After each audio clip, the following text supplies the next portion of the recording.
സ്നേഹിച്ചു സ്നേഹിച്ചേ കൽക്കരി കട്ടയെ വൈഡൂര്യമാക്കിയ ദൈവപുത്ര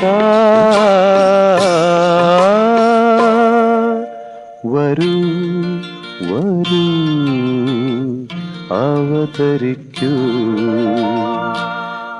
അച്ഛൻ്റെ പാട്ടുകളിൽ പൊതുവിൽ കാണുന്നൊരു പ്രത്യേകത അതിനകത്തെല്ലാം സുവിശേഷമുണ്ടെന്നുള്ളതാണ്.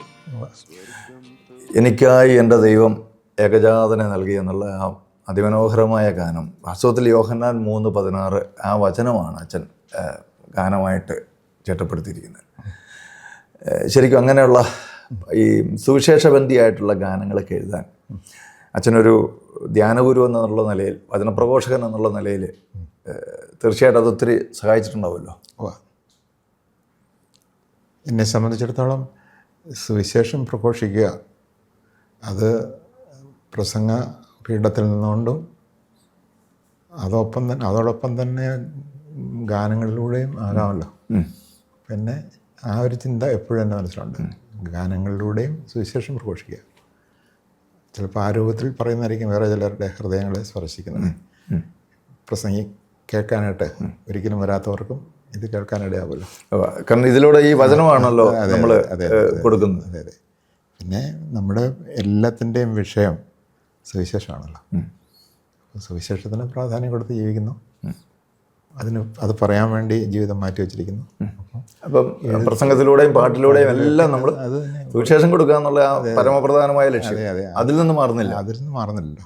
അല്ലെങ്കിൽ എനിക്ക് വെറുതെ ഒന്നും പറയാൻ, ചുമ്മാ ഭാവനയും വർണ്ണനയും പറയാനായിട്ട് ഈ സാധ്യത അല്ല. ശരിക്കും അച്ഛൻ്റെ പാട്ടുകളൊക്കെ വ്യത്യസ്തമാകുന്നത് ഈ എന്തെങ്കിലുമൊക്കെ ചില ആശയങ്ങൾ പറയുന്നതല്ലല്ലോ. അല്ല, കൃത്യമായിട്ട് അതിനകത്ത് സുവിശേഷമുണ്ട്. അപ്പോൾ തന്നെ ആ സുവിശേഷം അച്ഛൻ്റെ ജീവിതാനുഭവം കൂടി. അതെ, ഇത് രണ്ടും കൂടെ വരുമ്പോഴാണ് ശരിക്കും കേൾവിക്കാർക്ക് അത് വളരെ ഹൃദയസ്പർശിയായിട്ട് മാറുന്നത്. ഉദാഹരണത്തിന് ഞാൻ എക്കാലത്തും വിശ്വസിച്ചിരുന്നൊരു കാര്യമാണ്, ദൈവം ശിക്ഷിക്കുന്നവനല്ല. ദൈവത്തെ വിട്ടുപേക്ഷിച്ച് പോകുമ്പോൾ ഉണ്ടാകുന്ന ഒരു അകൽച്ചയാണ് ശിക്ഷയായിത്തീരുന്നത്. അതിൽ നിന്നൊരിക്കലും ഞാൻ വിട്ടുമാറിയിട്ടില്ല. എൻ്റെ ഒരു പാട്ടെടുത്താലും ഇപ്പം തിരുത്തണമെന്ന് തോന്നുന്ന പാട്ടുകൾ ഇതൊന്നും കാണിയല്ല. കാരണം എന്ന് ഞാൻ അടിസ്ഥാനപരമായ സത്യങ്ങളിൽ ഉറച്ചു വന്നിട്ടുണ്ട്. ഞാൻ ഓർക്കാണ്, ശിക്ഷാർഹരായി ആരെയും തള്ളാതെ വിശ്വാസം വഴിയായ രക്ഷ നേടാൻ പുത്രന് നൽകിയ എന്ന് പറഞ്ഞാൽ അത് വളരെ മനോഹരമായിട്ടാണല്ലോ അച്ഛൻ ആ പാട്ടിൽ. പഞ്ചാഗ്നിമക്തിയെ അതുകൊണ്ട് ചെയ്തിട്ടല്ല ഈ രക്ഷ എനിക്ക് സാധ്യമായതെന്നുള്ള ആ പാട്ട്, അത് വാസ്തവത്തിൽ ഇനിയും നമ്മൾ ഒത്തിരിയേറെ പഠിക്കേണ്ടതും പ്രഘോഷിക്കേണ്ടതുമായിട്ടുള്ളൊരു സത്യമാണെന്ന് എനിക്ക് തോന്നുന്നു. കാരണം ഇപ്പോഴും നമ്മൾ അനേകർ മനസ്സിലാക്കി വെച്ചിരിക്കുന്നതും അല്ലെങ്കിൽ പ്രഘോഷിക്കുന്നതും ഒക്കെ നമ്മുടെ എന്തോ പ്രവൃത്തിയുടെ ഫലമായിട്ടാണ് നമുക്ക് ഈ രക്ഷ കിട്ടുന്നത് എന്നുള്ള ആ ഒരു തെറ്റായ അറിവ് നീങ്ങാൻ പഞ്ചാഗ്നിമധ്യത്തിൽ തപസ് ചെയ്തിട്ടൊന്നുമല്ല എൻ്റെ രക്ഷ, തികച്ചും സൗജന്യമാണെന്നുള്ള എൻ്റെ അനുഭവത്തിൽ എനിക്കറിയാം. പഞ്ചാഗ്നിമധ്യത്തിൽ തപസ്സിരുന്നിട്ടല്ല സർവേശ്വര എന്നെ അറിഞ്ഞത്. ഇത് ദൈവം വെളിപ്പെടുത്തി തന്നതുകൊണ്ടാണ്. അതെ, സ്നേഹസ്വരൂപനായി ഭൂമിയിൽ ജീവിച്ച് ദൈവമേ നീ സ്വയം വെളിപ്പെടുത്തി. അതുകൊണ്ടല്ല ഞാൻ അറിഞ്ഞത്, അല്ലെങ്കിൽ ഞാൻ അറിയുമായിരുന്നല്ലോ. അപ്പം അവിടെയാണ് ദൈവസ്നേഹത്തിൻ്റെ അല്ലെങ്കിൽ എനിക്ക് കടപ്പാട് വരുന്നത്. ഈ ഒരു മനുഷ്യാവതാരവും ഈ കുരിശുമരണത്തിനുള്ള വിട്ടുകൊടുക്കലൊന്നും ഇല്ലെങ്കിൽ ദൈവമാരെന്ന് ഞാൻ അറിയല്ലോ. അപ്പം ദൈവത്തെ പ്രസാദിപ്പിക്കാൻ വേണ്ടി ഓരോരുത്തരിടന്ന് ഭയങ്കര പണിയിലെന്തുന്നത്. അപ്പം അങ്ങനെ എൻ്റെ ദൈവം ഞാനൊന്നും ചെയ്യാതെ തന്നെ എന്നെ പ്രസാദിച്ചു. അതെ, ശരിക്കും മനുഷ്യരിന്ന് ദൈവത്തെ പ്രസാദിപ്പിക്കാൻ വേണ്ടിയിട്ട് നേർച്ച കാഴ്ചകളും നൊവേനകളും വിവിധങ്ങളായിട്ടുള്ള ഭക്തിമാർഗങ്ങളും ഒക്കെ ആയിട്ട് ഓടിക്കൊണ്ടിരിക്കുമ്പോൾ വാസ്തവത്തിൽ അച്ഛൻ്റെ ഈ പ്രബോധനം, ഈ പാട്ടുകളൊക്കെ ഇന്നും അതിൻ്റെ പ്രസക്തി വർദ്ധിച്ചുകൊണ്ടിരിക്കുകയാണ് ചെയ്യുന്നത്. തിരിച്ചറിയുന്നവരറിയുന്നേ ഉള്ളൂ.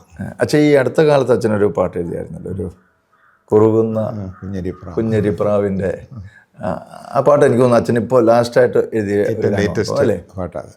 അതിനെക്കുറിച്ച് എന്താ അതൊരു നിത്യതയുടെ കാഴ്ചപ്പാടാണല്ലോ അച്ഛൻ അതിൽ ചേർത്തിരിക്കുന്നത്. നിത്യല മൈക്കിൾ പാടിയത് എൻ്റെ ലേറ്റസ്റ്റ് പാട്ടാണ്. 2 മാസമായത് റിലീസായിട്ട്. കുറുകുന്ന കുഞ്ഞരിപ്രാവ് ഞാൻ തന്നെ. അത് ഒരു കൂട്ടിൽ പുറത്തിയാടാൻ വേണ്ടി കുറുകുന്ന ഒരു കുഞ്ഞരിപ്രാവിനെ ഞാൻ സങ്കല്പിച്ചു. ഉള്ളിൽ പിടയുന്ന എന്നിലെ ആൾ. അപ്പോൾ കൂട് വിട്ട് അങ്ങേ അഭിമുഖം കാണുവാൻ അതിവേഗം യാത്രയാകുന്നു. അപ്പോൾ എനിക്കൊരു തോന്നൽ വന്നു, ഞാനൊരു പൂർണ്ണ ജീവിതം ജീവിച്ചു, ഇനി എപ്പം വേണമെങ്കിലും എനിക്ക് കർത്താവിൻ്റെ അടുത്തേക്ക് പോകാം എന്നൊരു തോന്നലുണ്ടായി. ആ തോന്നലുണ്ടായത് എനിക്ക് എൻ്റെ അസുഖത്തെക്കുറിച്ചുള്ള ആ ഒരു ഡയഗ്നോസ് വരുന്നതിന് മുമ്പാണ് വന്ന് എഴുതിയത്. ശരി. അത് കഴിഞ്ഞ് പിന്നെ പാട്ട് റിലീസായപ്പോഴത്തേക്ക് ഞാൻ ട്രീറ്റ്മെൻറ്റിലായി രോഗിയാണെന്നുള്ള ഒരു വിവരം അറിഞ്ഞു. പക്ഷേ എങ്കിൽ പോലും അച്ഛാ, ഞാനിങ്ങനെ പറയട്ടെ, ദൈവം ഒരു മനുഷ്യനെ ഈ ഭൂമിയിലേക്ക് അയക്കുമ്പോൾ ദൈവത്തിന് ആ വ്യക്തിയെക്കുറിച്ച് കുറേ പ്ലാനുകളും പദ്ധതികളൊക്കെ ഉണ്ടല്ലോ. അപ്പോൾ അത് ഫുൾഫില്ല് ചെയ്യാതെ നമ്മളിവിടുന്ന് മടങ്ങിപ്പോകത്തില്ല. അല്ല, അത് ഞാൻ വിശ്വസിക്കുന്നുണ്ട്. എന്നെ കൊണ്ട് എന്തെങ്കിലും ചെയ്യിക്കാൻ ഈശോ ആഗ്രഹിക്കുന്നുണ്ടെങ്കിൽ അത് ചെയ്യിച്ചിട്ട് തന്നെ വിടുള്ളൂ. അത് എപ്പോഴാണോ തീരുന്നത് അപ്പോൾ നമ്മൾ റെഡിയാണ്. എനിക്കിപ്പോൾ പോകണമെന്നൊന്നുമില്ല. ഇപ്പം വേണമെങ്കിൽ ഇപ്പം നീ വിളിക്കുന്നു അപ്പം, അല്ലെ കൊണ്ടുപോകുന്നു അപ്പം, എന്നേ ഉള്ളൂ. ശരിക്കും അതിനകത്ത് ഞാൻ 2 കാര്യം പറഞ്ഞിട്ടുണ്ട്. ഒന്ന്, ജീവിത വഴികളിൽ കൈവന്നതെല്ലാം സമയത്തിനൊപ്പം കഴിഞ്ഞു. ഒന്നുമില്ലായ്മയിൽ നിൻ്റെ എന്താ പറയുക, ഉദാരതയ്ക്ക് വേണ്ടി ഞാൻ നിൽക്കുമ്പോൾ എനിക്കന്ന് പ്രത്യാശ മാത്രമേ എനിക്കുള്ളൂ. പിന്നെ മറ്റൊന്ന്, എന്തെങ്കിലും ഞാൻ ചെയ്തിട്ടുണ്ടെങ്കിൽ അതെല്ലാം നിൻ്റെ നാമമഹത്വത്തിന് വേണ്ടി ഞാനത് സമർപ്പിച്ചു. ഞാൻ വെറും കീഴെ നിൽക്കുന്നു, നിൻ്റെ ഉദാരത എന്നെ നിൻ്റെ കൂടെ കൊണ്ടുവന്നു. പൗലോസ്ലീഹ പറയുന്ന ഒരു വാക്യമുണ്ടല്ലോ, ഞാൻ ജീവനോടെ ഇരുന്നാലും മരിച്ചാലും ഇതെല്ലാം കർത്താവിനെ പ്രതിയാണ്. മരിച്ച് ക്രിസ്തുവിനോട് കൂടെ ആയിരിക്കുന്നതാണ് എനിക്ക് കൂടുതൽ ഇഷ്ടം. എന്നാൽ ഞാൻ ശരീരത്തിൽ തുടരുക എന്നുള്ളത് നിങ്ങളെ സംബന്ധിച്ചിടത്തോളം ആവശ്യമാകിയാൽ ഞാൻ തുടരുന്നു എന്ന് പറഞ്ഞതുപോലെ പൗലോസ്ലീഹയുടെ ആ വാക്യങ്ങൾ അതേപടി തന്നെ പകർത്തിക്കൊണ്ട് പറയാം. അച്ഛൻ ഇനിയും ദീർഘകാലം ജീവനോടെ ഇരിക്കേണ്ടത് സഭയ്ക്കും ദൈവജനത്തിനും ഒക്കെ ആവശ്യമാണ്. കാരണം അച്ഛനെ പോലെ ഇങ്ങനെയുള്ള പ്രബോധനങ്ങൾ പ്രസംഗത്തിലൂടെയും പാട്ടിലൂടെയൊക്കെ കൊടുക്കുന്നവർ വളരെ അപൂർവങ്ങളിൽ അപൂർവമാണ്. അതുകൊണ്ട് തന്നെ മരിച്ച് കർത്താവിനോട് കൂടെ ആയിരിക്കുന്നതാണ് കൂടുതൽ ഇഷ്ടമെങ്കിൽ പോലും ഞങ്ങൾക്ക് അച്ഛൻ്റെ സാന്നിധ്യം വളരെയേറെ ആവശ്യമായിരിക്കുന്നുണ്ട്. അതുകൊണ്ട് ഞാൻ ഫ്രീയാണ്, എപ്പം വേണേലും എന്നെ ഈശോയ്ക്ക് കൂട്ടിക്കൊണ്ട് പോവാം. നീണ്ട് ഞാൻ ശുശ്രൂഷ ചെയ്യണമെങ്കിൽ അതിന് തയ്യാറാണ്. അതിനുള്ള കൃപയും തന്ന്. അപ്പോൾ ഇതെല്ലാം നമുക്ക് ഈശോയ്ക്ക് വിട്ടുകൊടുത്തുകൊണ്ട് അത്രേ ഉള്ളൂ. കർത്താവിൻ്റെ കൂടെ ആയിരിക്കുന്നതിൻ്റെ സുഖമാണ്, ഇൻറ്റിമസിയാണ് എൻ്റെ സന്തോഷം. അത് അവിടുന്ന് മുൻകൈ എടുത്ത് ഇങ്ങോട്ട് കാണിച്ച സ്നേഹത്തിന് എന്നിൽ നിന്നുണ്ടായ ഒരു പ്രതിസ്നേഹം മാത്രം. ഞാനതിനകത്ത് പെട്ടുപോയി എന്നുള്ളതാണ് സത്യം. ടു ഫോൾ ഇൻ ലവ് എന്ന് പറയുന്നത്, നമ്മളത് വീണുപോയി, കർത്താവിൻ്റെ സ്നേഹത്തിൽ വീണുപോയി. അതൊന്നും പോകാൻ പറ്റില്ല. ഇനിയും വെച്ചാൽ ഒത്തിരി ഇതുപോലെയുള്ള നിത്യത തീർക്കുന്ന നിമിഷങ്ങൾ എന്നുള്ള എവർഗ്രീൻ ഗാനം മുതൽ ഇങ്ങോട്ട് 100 കണക്കിന് ഗാനങ്ങൾ എഴുതാൻ അച്ഛന് ദൈവം കൃപ നൽകി. ഇനിയും ദൈവജനത്തിന് വേണ്ടി കർത്താവിൻ്റെ കരങ്ങളിൽ അച്ഛൻ പ്രയോജനപ്പെടട്ടെ എന്ന് ലോകം മുഴുവൻ അച്ഛന് വേണ്ടി പ്രാർത്ഥിക്കുന്നു. അതിനായിട്ട് തന്നെ ഞാൻ സമർപ്പിക്കുന്നു. കേട്ട് വലിച്ചെറിയുന്ന ക്രിസ്തീയ ഗാന പ്രളയത്തിൽ സൂക്ഷിച്ചു വയ്ക്കാൻ തലമുറയിലേക്ക് കൈമാറാനും പറ്റുന്ന ഒരുപിടി ഗാനങ്ങൾ നമുക്ക് തന്നയാളാണ് പനശീലച്ചൻ. നിത്യ തീർക്കുന്ന നിമിഷങ്ങളിൽ നിന്നുള്ള പാട്ടുകളാണ് ആദ്യമെങ്കിലും അച്ഛനെ തലമുറയിലേക്ക് ഓർക്കുന്നത് തിരുനാമകീർത്തനം എന്നുള്ള പാട്ടിലാണ്. നമ്മുടെ പേര് പോലും ആരും അറിയത്തില്ലെങ്കിലും നമ്മളെ ഏറ്റവും കൂടുതൽ അറിയുന്നത് തിരുനാമകീർത്തനം പാടുവാനില്ലെങ്കിൽ എന്ന പാട്ട്. അത് ജാതി മത വർഗ വർണ്ണ ഭേദമില്ലാതെ എല്ലാ മനുഷ്യർക്കും അറിയാവുന്ന പാട്ടുകളാണ്. അച്ഛൻ്റെ തിരുനാമകീർത്തനം പാടുവാനല്ലെങ്കിൽ താരളമ്മയിൽ മിശിഹാ രുദ്രം ചോദിച്ചു, കർത്താവ് ഭവനം പണിയാതെ വന്നാൽ തന്നാലും നാഥ ആത്മാവിനെ പ്രഭാതത്തിൽ എന്നെ സമർപ്പിച്ചു നാഥ, എല്ലാം ഇങ്ങനെ ഹൃദയബന്ധമുള്ള പാട്ടുകളാണ്. ഇത്രയും മനോഹരമായ പാട്ടുകൾ നമുക്ക് തന്നതിന് ദൈവകൃപയുടെ വലിയൊരു അടയാളമാണ് അച്ഛൻ്റെ തൂലിക എന്ന് തെളിയിക്കുകയാണ്. വെറുതെ ബുദ്ധി കൊണ്ട് എഴുതിയതല്ല, ആത്മീയ നിറവ് കൊണ്ട് എഴുതിയതാണ് ആ പാട്ടുകളെല്ലാം. അച്ഛൻ്റെ ഈ പരിശ്രമത്തിന് ഒത്തിരി നന്ദി അറിയിക്കുന്നു. മലയാളത്തിന് ഒരിക്കലും മറക്കാനാവാത്ത പാട്ടുകളാണ് ഇതൊക്കെ. പാട്ടുകൾക്കെല്ലാം ഒരു കൃപയുടെ ഒരു നിറവുണ്ടായിരുന്നു. ആ നിറവാണ് ഇന്നും കാലങ്ങൾ കഴിഞ്ഞിട്ടും നിലനിൽക്കുന്നതിന് കാരണം. എല്ലാം നന്മയായി ഭവിക്കട്ടെ. അച്ഛൻ്റെ ഈ പാട്ടുകളൊക്കെ സംഗീതം ചെയ്ത് അച്ഛനോടൊപ്പം പ്രവർത്തിക്കാൻ സാധിച്ചതൊരു ഭാഗ്യമായി ഞാൻ കാണുന്നു. ആ പാട്ടുകളെല്ലാം തലമുറയിൽ നിന്ന് തലമുറയിലേക്ക് മാറുന്നു. ഞാൻ ആദ്യം പറഞ്ഞതുപോലെ തന്നെ തലമുറയിൽ നിന്ന് തലമുറയിലേക്ക് കഴിയാൻ കഴിയുന്ന വിശിഷ്ടമായ, ഓർത്തിരിക്കാൻ കഴിയുന്ന ഒരു അപൂർവ നിധി തന്നെയാണ്. അതിന് എല്ലാ അഭിനന്ദനങ്ങളും. അച്ഛൻ്റെ ഈ പരിശ്രമത്തിനും അച്ഛൻ സമർപ്പിച്ച ഈ പറയുന്ന ഭക്തിഗാനശാഖയ്ക്ക് സമർപ്പിച്ച ഈ വലിയ ദൈവ കൃപയുടെ അടയാളത്തിനും നന്ദി അറിയിക്കുന്നു. ഫാദർ മൈക്കിൾ പനച്ചിക്കലച്ഛൻ്റെ ഭക്തിഗാനങ്ങൾ ഇന്ന് ലോകമെങ്ങും പ്രസിദ്ധമാണ്. പ്രതിസുത വധു എന്നാരംഭിക്കുന്ന മനോഹരമായ ഒരു ഗാനം കേൾക്കുകയുണ്ടായി. സാധാരണ ഭക്തിഗാനങ്ങളിൽ ഉപയോഗിച്ച് കാണാത്ത ചില ഇമേജുകളാണ് അച്ഛൻ അതിൽ ഉപയോഗിച്ചിരിക്കുക.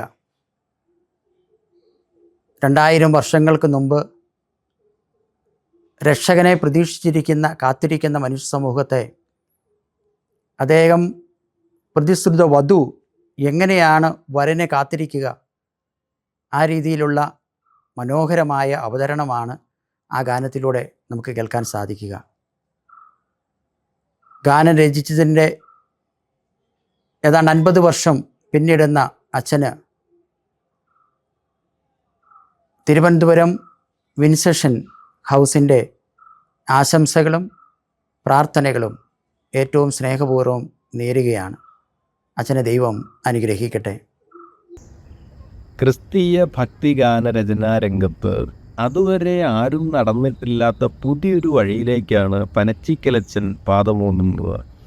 അരനൂറ്റാണ്ട് പിന്നിടുന്ന അദ്ദേഹത്തിൻ്റെ രചനാ ലോകം എത്ര വിശാലമാണ്! അദ്ദേഹത്തിൻ്റെ ഭാവുകത്വം, ഭാവന, ഈ കാൽപ്പനികത, ഭക്തിസാന്ദ്രത, ദൈവശാസ്ത്ര പരത, ഇതെല്ലാം ശ്ലാഘനീയമാണ്. ഈ ആഴപ്പെട്ട മനനവും ഉറപ്പുള്ള ഒരു വിശ്വാസവും കൈമുതലായ ആൾക്ക് മാത്രം സാധ്യമാകുന്ന രചനയാണെന്ന കാര്യത്തിൽ തർക്കമില്ല. ഏറ്റവും ആദ്യം എഴുതിയ ഗാനം അത് ഇന്ന് 50 വർഷങ്ങൾക്ക് ശേഷവും പുതുമ നിലനിർത്തുന്നു എന്നതാണ് അദ്ദേഹത്തിൻ്റെ ദൈവ ബലം തെളിയിക്കുന്ന കാര്യം. നിത്യത തീർക്കുന്ന നിമിഷങ്ങളെ എന്ന ഗാനത്തിലാണ് അദ്ദേഹം ഈ മേഖലയിലേക്ക് കടന്നു വരാൻ കാരണമാവുന്നത്. അതിൽ ഈ സ്നേഹിച്ചു കൽക്കരിക്കട്ടെ വൈഡൂര്യമാക്കിയ ദൈവപുത്ര എന്നൊരു മനോഹര ഭാവനയുണ്ട്. അത് ഏതു ബോധന രംഗത്തും ആരും ഉദ്ധരിക്കുന്ന ഒരു ഗാനശകലമാണ്. പിന്നീട് അങ്ങോട്ട് ആ ഭാവന വളർന്നത് ഈ പുലരിയിൽ ഭൂപാളം പാടി ഉണർത്തുന്ന കിളികൾ, എത്ര മനോഹരമാണ് തൂലിക. പിന്നീട് ഈ ഒരു ക്രിസ്മസ് ഗാനമായി വൈറലായ ഒന്നുണ്ടല്ലോ, ഒരു കൊച്ചുകുട്ടി പാടുന്നത്, അതിൽ ഈ മേലെമാനത്തെ ഈശോയെ എന്ന് പറഞ്ഞു, അതിൽ ഈ അമ്മതൻ നെഞ്ചിലെ തീക്കനലാണ് ഈ കുഞ്ഞിൻ്റെ തണുപ്പകറ്റുന്നത്. എത്ര മനോഹരമായ ഭാവനയാണ്. അദ്ദേഹത്തിൻ്റെ ഈ സംഗീത ലോകത്ത്, ക്രിസ്തീയ സംഗീത ലോകത്ത് ലഭിച്ച സംഭാവനകൾ വളരെ അഭിമാനപൂർവ്വം നോക്കിക്കാണുന്ന ഒരാളാണ് ഞാൻ. എത്ര ആഴപ്പെട്ട വിശ്വാസവും കാര്യമായ മനനവും അദ്ദേഹത്തിൻ്റെ ജീവിതത്തിൽ ഉണ്ടായിരുന്നു. ഈ സംഭാവനയെ നമുക്ക് അഭിമാനത്തോടെ നോക്കിക്കാണാം. അദ്ദേഹത്തിന് തുടർന്നും വിശാലമായ ഭാവനയോടെ ഗാനങ്ങൾ രചിക്കാനിടയാകട്ടെ എന്ന് ആഗ്രഹിക്കുകയും ആശംസിക്കുകയും ചെയ്യുന്നു. എല്ലാവർക്കും നമസ്കാരം. തിരുനാമ കീർത്തനം എന്ന ഗാനം ഇറങ്ങിയിട്ട് 50 വർഷങ്ങൾ പൂർത്തിയായിരിക്കുകയാണ്. ആ ഗാനത്തിൻ്റെ വരികൾ എഴുതിയ മൈക്കിൾ പനച്ചിക്കലച്ചന് എൻ്റെ എല്ലാവിധ ആശംസകൾ. Thank you. ഞാൻ സണ്ണി വെമ്പിള്ളി. നിത്യത തീർക്കുന്ന നിമിഷങ്ങൾ എന്ന ക്രിസ്ത്യൻ ഭക്തിഗാനം ബഹുമാനപ്പെട്ട പനച്ചിക്കലച്ചൻ എഴുതിയിട്ട് 50 വർഷം തികയുന്ന ഈ സമയത്ത് അത് ട്യൂൺ ചെയ്ത ജോബ് മാസ്റ്ററെ, അത് പാടിയ യേശുദാസിനെ ഒക്കെ ഓർത്തുകൊണ്ട് ആ പാട്ടിൻ്റെ ഒരു ഭംഗി ഞാനൊന്ന് ഓർക്കുകയാണ്. ഞങ്ങൾ പരിചയപ്പെടുന്നത് ഒരു വ്യത്യസ്ത സാഹചര്യത്തിലാണ്. ഈ മഹാകവിയെ ഒന്ന് അടുത്ത് കാണാൻ പറ്റുമോ എന്ന് ആലോചിച്ചിരിക്കുന്ന സമയത്താണ് ഒരു പ്രമുഖ ചാനലിൽ അച്ഛൻ്റെ 80ഓളം പാട്ടുകളെ ഇൻ്റർവ്യൂ ചെയ്ത് ഒരു സീരിയലായിട്ട് അവതരിപ്പിക്കാൻ സാധിച്ചത്. നിത്യത തീർക്കുന്ന നിമിഷങ്ങൾ എന്നായിരുന്നു ആ സംഗീത പരിപാടിയുടെ പേരും. മലയാളത്തിലെ ക്രിസ്ത്യൻ ഭക്തിഗാന രംഗത്ത് കിളികളും അരുവികളും ആകാശവും എല്ലാം ചേർത്ത് എഴുതാൻ സാധിക്കും എന്ന് സ്ഥാപിച്ചെടുത്ത ഒരു മഹാകവിയാണ് പനച്ചിക്കലച്ചൻ. ഞങ്ങളുടെ ഈ പ്രോഗ്രാമിൽ അച്ഛൻ്റെ ഈ പാട്ട് തന്നെ ഞങ്ങൾ ഇൻ്റർവ്യൂ ചെയ്തപ്പോൾ ദൈവസ്നേഹത്തിൻ്റെ ഒരു പ്രതീകമായിട്ട് കൽക്കരി കട്ടയെ വൈഡൂര്യമാക്കുക എന്ന് അദ്ദേഹം എഴുതിയിട്ടുണ്ട്. അതിന് ഞാൻ അച്ഛനോടൊരു നിർവചനം മാതിരി പറഞ്ഞു, അതൊരു സയൻസും കൂടിയാണ് അച്ഛാ. കാർബണിൻ്റെ 2 ഫോം, ഒന്ന് കരിക്കട്ടയും ഒന്ന് വൈഡൂര്യവും. അച്ഛൻ എന്നെ ഒത്തിരി അഭിനന്ദിച്ചു. പിന്നീട് ഞാൻ ഒരുപാട് പാട്ടുകൾ അദ്ദേഹത്തിന് കമ്പോസ് ചെയ്തെങ്കിലും സ്വർഗസ്ഥനായ പിതാവേ എന്ന പാട്ട് ചെയ്തപ്പോൾ ക്ഷമിക്കുക പൊറുക്കുക എന്ന 2 ദൈവ വാക്യങ്ങളെ അദ്ദേഹം എന്നെ മനസ്സിലാക്കി തന്നു. ദൈവത്തിന് പൊറുക്കാനേ പറ്റൂ, മനുഷ്യന് ക്ഷമിക്കാനേ പറ്റൂ. അതൊരു വലിയ ദൈവികമായ ഒരു വെളിപ്പെടുത്തലായിരുന്നു. അദ്ദേഹത്തിൻ്റെ സംഗീത സബരിയെ തുടരട്ടെ. ഈ പാട്ടുകൾ മാതിരി ഇനിയും നല്ല പാട്ടുകൾ ഉണ്ടാവട്ടെ. അദ്ദേഹത്തിന് എല്ലാ ആരോഗ്യങ്ങളും നേരുന്നു. എല്ലാ പ്രിയപ്പെട്ടവർക്കും നമസ്കാരം. വിധിലിയാണ്. ഗഹന ലളിത സുന്ദരങ്ങളായ അനേകം ഗാനങ്ങൾ ക്രൈസ്തവ കൈരളിക്ക് സമ്മാനിച്ച നമുക്ക് ഏവർക്കും പ്രിയപ്പെട്ട റവറന്റ് ഫാദർ മൈക്കിൾ പനച്ചിക്കൽ അച്ഛൻ ഗാനരചന രംഗത്തേക്ക് വന്നിട്ട് 50 വർഷങ്ങൾ തികയുകയാണ്. ഡോക്ടർ KJ യേശുദാസ് പാടിയ നിത്യത തീർക്കുന്ന നിമിഷങ്ങളെ എന്ന ഗാനമാണ് അച്ഛൻ്റെതായി ആദ്യം റിലീസ് ചെയ്തത്. ആ ഗാനം ഇറങ്ങിയിട്ട് 50 വർഷങ്ങൾ പിന്നിടുകയാണ്. സുവർണ ജൂബിലിയുടെ നിറവിൽ നിൽക്കുന്ന ബഹുമാനപ്പെട്ട മൈക്കിൾ അച്ഛന് എൻ്റെ എല്ലാവിധ ആശംസകളും പ്രാർത്ഥനയോടെ നേരുന്നു. 50 glorious years of നിത്യത തീർക്കുന്ന നിമിഷങ്ങളെ. Congratulations, dear Father Michael Panachikal, on this amazing achievement. You have given us a hymn, truly a gift, a song which I have grown up listening to, which my entire generation and the generation before me has grown up listening to, a song which is still relevant today, maybe more relevant in our times. So 1985 എനിക്കും കിട്ടിയ ഒരു ഭാഗ്യം അച്ഛൻ്റെ കാസറ്റിൽ പാടാൻ. മുരിങ്ങൂരിന്റെ first cassette ആയിരുന്നു അത്. ഞാൻ, Freddy Pallan, Radhika Tilak, Babu, ഞങ്ങൾ കുറച്ചുപേരാണ് പാടിയത്. എൽറിജ ഐസക്സ് ആയിരുന്നു മ്യൂസിക് കമ്പോസർ. അന്ന് എൽറിജ പറയായിരുന്നു, ക്രിസ്തീയ ഭക്തിഗാനങ്ങളുടെ വയലാറാണ് Father Michael Panachikal, and I believe that to be true, Father. Congratulations once again on your amazing achievement, and also thank you for the opportunity you have given me to sing in some of your albums. God bless you with good health, and may we listen to many, many more hymns of yours through the grace of God. Ellarkku nanni. Namaskaram. ഞാൻ Kiran Maria Jose, Palakkad Thrithala government college English വിഭാഗം assistant പ്രൊഫസറാണ്.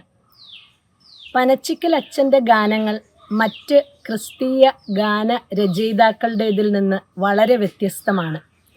മറ്റുള്ളവരുടെ ഗാനങ്ങൾ നമ്മൾ പലപ്പോഴും ശ്രദ്ധിക്കുക അവയുടെ ഇമ്പമുള്ള ഈണം, ലളിത കോമള പദാവലി എന്നിവ കൊണ്ടായിരിക്കും.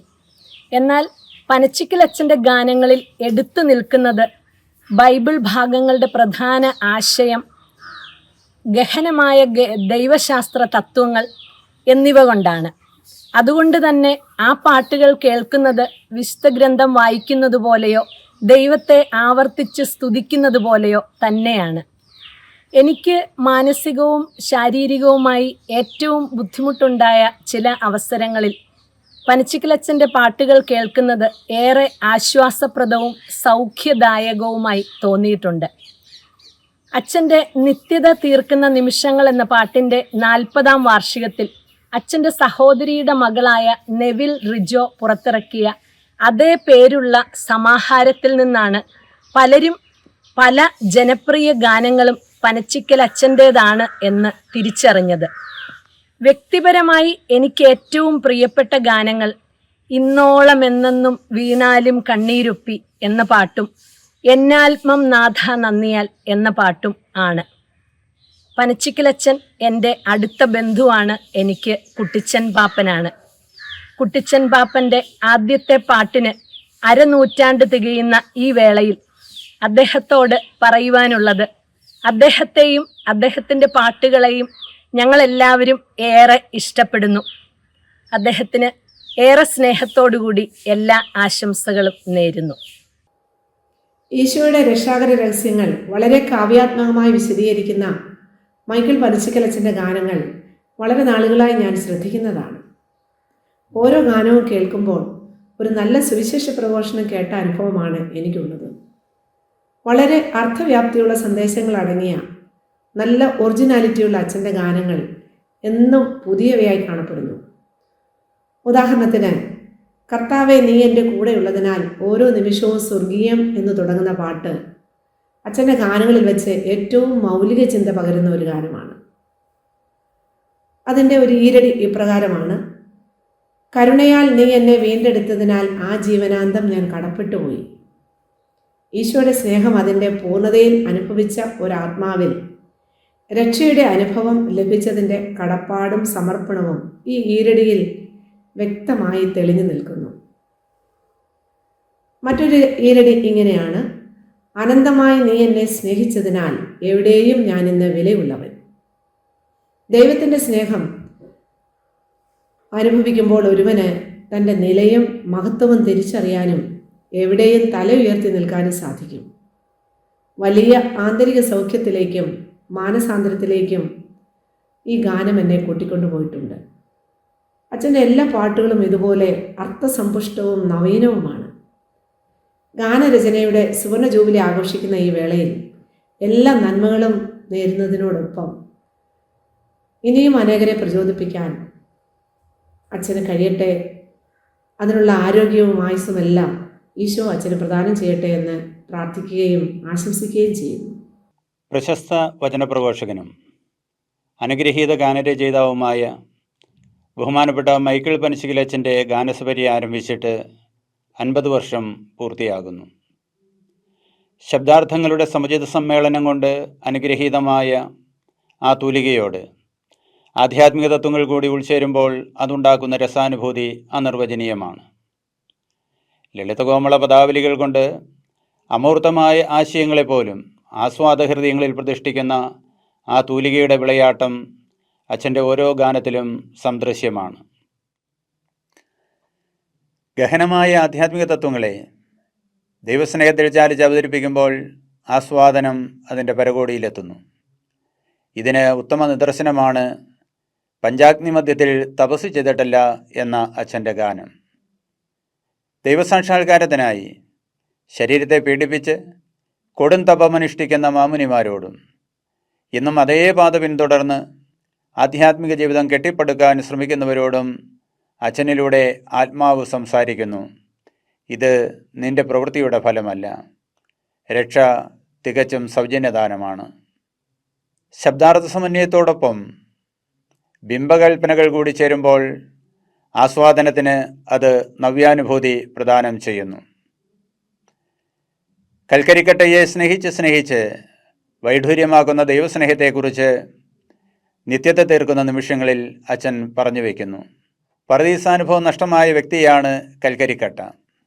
കൃപയുടെ ജീവിതം നയിക്കുന്ന വ്യക്തിയുടെ വിലയാണ് വൈഡൂര്യം. ഈ കരിക്കട്ടയെ സ്നേഹിച്ച് വൈഡൂര്യമാക്കാനാണ് മിശിഹ അവതീർണനായത്. സ്നേഹിച്ച് എന്ന അനുപ്രാസ പ്രയോഗത്തിലൂടെ ദൈവസ്നേഹത്തിൻ്റെ ആഴവും വ്യാപ്തിയും വരച്ചു കാണിക്കുവാൻ ഗാനരചയിതാവിന് കഴിഞ്ഞിരിക്കുന്നു.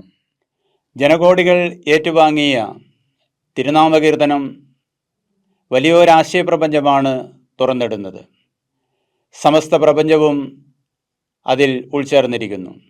മാത്രമല്ല, മാനുഷിക ഭാവങ്ങൾ കൂടി അവയ്ക്ക് കൈവന്നിരിക്കുന്നു. പുലരി, സംഗീതം ചിറകേറ്റിയെത്തുന്ന കാറ്റ്, താരകൾ എന്നീ ബിംബകൽപ്പനകളിലൂടെ ബാല്യം, യൗവനം, വാർദ്ധക്യം എന്നീ മാനുഷിക ഭാവങ്ങളും പ്രഭാതം, മധ്യാഹ്നം, സായാഹ്നം എന്നീ പ്രകൃതിഭാവങ്ങളും ധ്വനിപ്പിക്കുന്നു.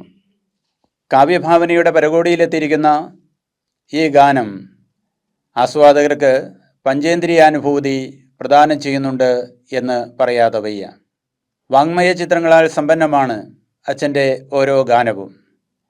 താരിളമ്മയിൽ മിശിഹ രുതിരം ചൊരിഞ്ഞു എന്ന ഗാനം ഈശോയുടെ രക്ഷാകര സംഭവങ്ങളെ, പ്രത്യേകിച്ച് പീഡാനുഭവ രംഗങ്ങളെ ഒരു ചിത്രത്തിൽ എന്നതുപോലെ നമ്മുടെ മുമ്പിൽ വരച്ചിടുന്നു.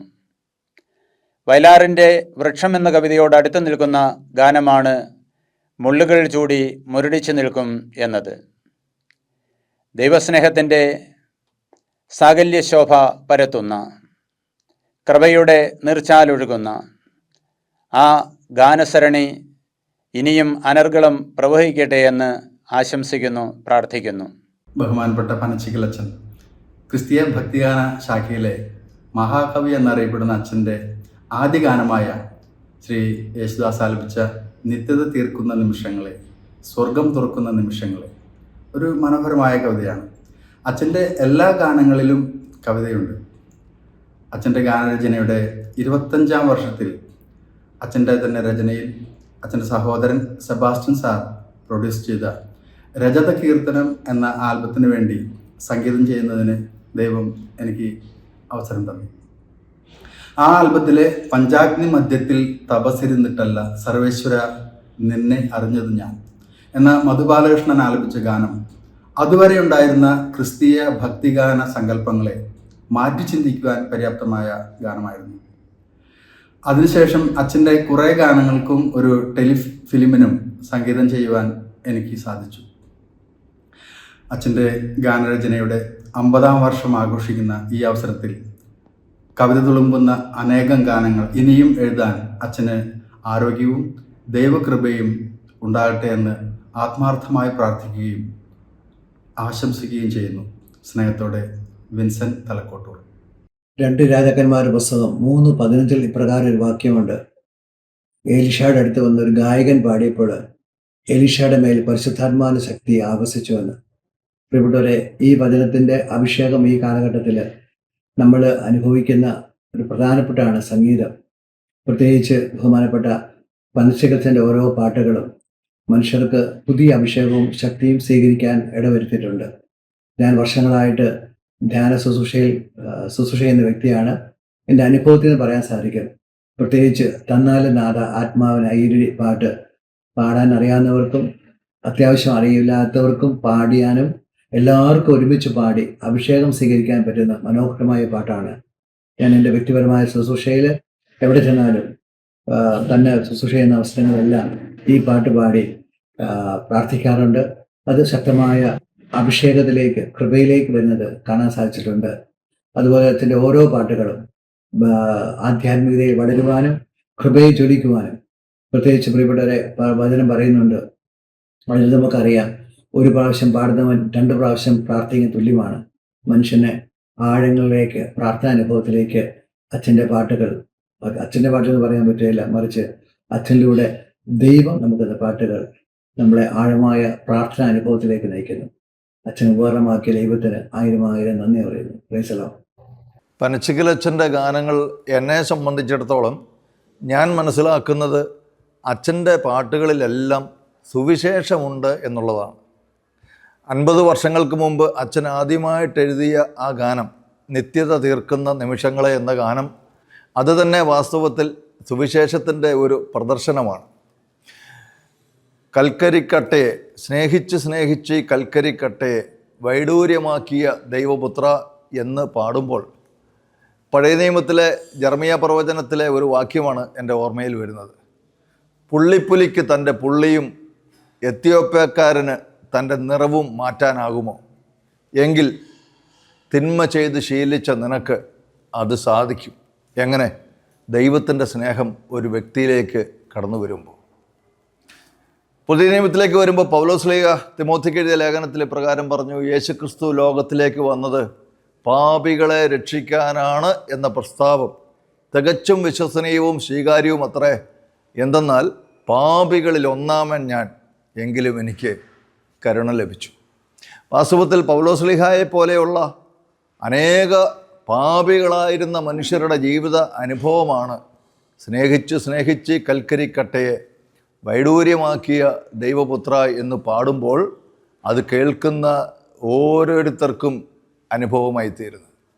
അതുപോലെ പിന്നീട് ഇങ്ങോട്ട് വന്നിട്ടുള്ള അച്ഛൻ്റെ മറ്റു പാട്ടുകളൊക്കെ തന്നെ എക്കാലത്തെയും സൂപ്പർ ഹിറ്റായിട്ട് മാറിയ തിരുനാമ കീർത്തനം പാടുവാനല്ലെങ്കിൽ എന്ന് പാടുമ്പോൾ വാസ്തവത്തിൽ അതിനകത്തും പൗലോസ്ലീഹയുടെ ഒരു വചനം തന്നെയാണ്. കൊരിന്തിലെ സഭയ്ക്ക് എഴുതിയ ലേഖനത്തിൽ ഇങ്ങനെ പറയുകയാണ്, ഞാൻ സുവിശേഷം പ്രസംഗിക്കുന്നില്ലെങ്കിൽ എനിക്ക് ദുരിതം. ഞാൻ സുവിശേഷം പ്രസംഗിക്കുന്നെങ്കിൽ അതെൻ്റെ കടമയാണ്. ഇത് തന്നെയാണ് വാസ്തവത്തിൽ ഈ പാട്ടിലൂടെ അച്ഛൻ എഴുതി വച്ചിരിക്കുന്നത്. തിരുനാമകീർത്തനം പാടാനല്ലെങ്കിൽ, സുവിശേഷം പ്രഘോഷിക്കാനല്ലെങ്കിൽ പിന്നെ ഈ നാവ് എനിക്കെന്തിനാണ്, ഈ ജീവിതം തന്നെ എനിക്കെന്തിനാണ്. ഇങ്ങനെ അച്ഛൻ്റെ ഗാനങ്ങളിലെല്ലാം തന്നെ വളരെ ഭംഗിയായിട്ട് സുവിശേഷം അതിൽ ഉൾച്ചേർത്തിരിക്കുന്നു എന്നുള്ളതാണ് വാസ്തവത്തിൽ ഈ പാട്ടിൻ്റെ എല്ലാം ജീവൻ്റെ പിന്നിലുള്ള രഹസ്യമെന്ന് പറയുന്നത്. ഇതൊക്കെ കാലങ്ങളെ അതിജീവിച്ച് മുന്നോട്ട് പോകുന്നതിൻ്റെ രഹസ്യം വേറെ ഒന്നുമല്ല. ഈ പാട്ടുകൾക്കകത്തെല്ലാം ജീവനുണ്ട്, യേശുവിൻ്റെ ജീവനുണ്ട്, അഭിഷേകമുണ്ട്. അതുമാത്രമല്ല, ഈ പാട്ടുകളെല്ലാം തന്നെ അച്ഛൻ എഴുതിയിരിക്കുന്നത് അച്ഛൻ്റെ ജീവിത അനുഭവത്തിൽ നിന്ന് താൻ അനുഭവിച്ചറിഞ്ഞ ഒരു സത്യത്തെയാണ് സുവിശേഷത്തിൻ്റെ പിൻബലത്തോടു കൂടി അച്ഛൻ അവതരിപ്പിച്ചിരിക്കുന്നത്. അതുകൊണ്ടാണ് ഈ ഗാനങ്ങളൊക്കെ കേൾക്കുന്നവർക്ക് ആ ഒരൊറ്റ കേൾവിയിൽ തന്നെ അത് ഹൃദയസ്പർശിയായിട്ട് മാറുന്നതും പിന്നീട് ജീവിത അനുഭവമായി അവർക്കത് ഫീൽ ചെയ്യുന്നതും എല്ലാം വാസ്തവത്തിൽ ഈ രണ്ട് ഘടകങ്ങൾ ഒന്നിക്കുന്നത് കൊണ്ടാണ്. ഒന്ന്, അതിനകത്ത് സുവിശേഷമുണ്ട്, മറ്റൊന്ന് അത് ജീവിത അനുഭവമാണ്. അച്ഛനെ സംബന്ധിച്ചിടത്തോളം തൻ്റെ ഗാനരചനയുടെയും സുവിശേഷ പ്രഘോഷണത്തിൻ്റെയും ഒക്കെ ഈ ഗോൾഡൻ ജൂബിലി ആഘോഷിക്കുന്ന 50 വർഷങ്ങൾ പിന്നിടുന്ന ഈ കാലഘട്ടം എന്ന് പറയുന്നത് വളരെ അനുഗ്രഹപ്രദമായ, അച്ഛന് അനേക ശിഷ്യസമ്പത്തിനെ ഇതിനോടകം ലഭിച്ചു കഴിഞ്ഞു. എനിക്കും അച്ഛൻ്റെ സുവിശേഷ പ്രഘോഷണത്തിലൂടെ കർത്താവിനെ അറിയുവാനുള്ളൊരു മഹാഭാഗ്യം ലഭിച്ചു. കഴിഞ്ഞ 10-30 വർഷക്കാലം ഈ ശുശ്രൂഷയിലൊരു ചെറിയ പങ്ക് വഹിക്കുവാനുള്ള വലിയ കൃപ ലഭിച്ചതിൽ കർത്താവിന് നന്ദി പറയുന്നു. Praise the Lord.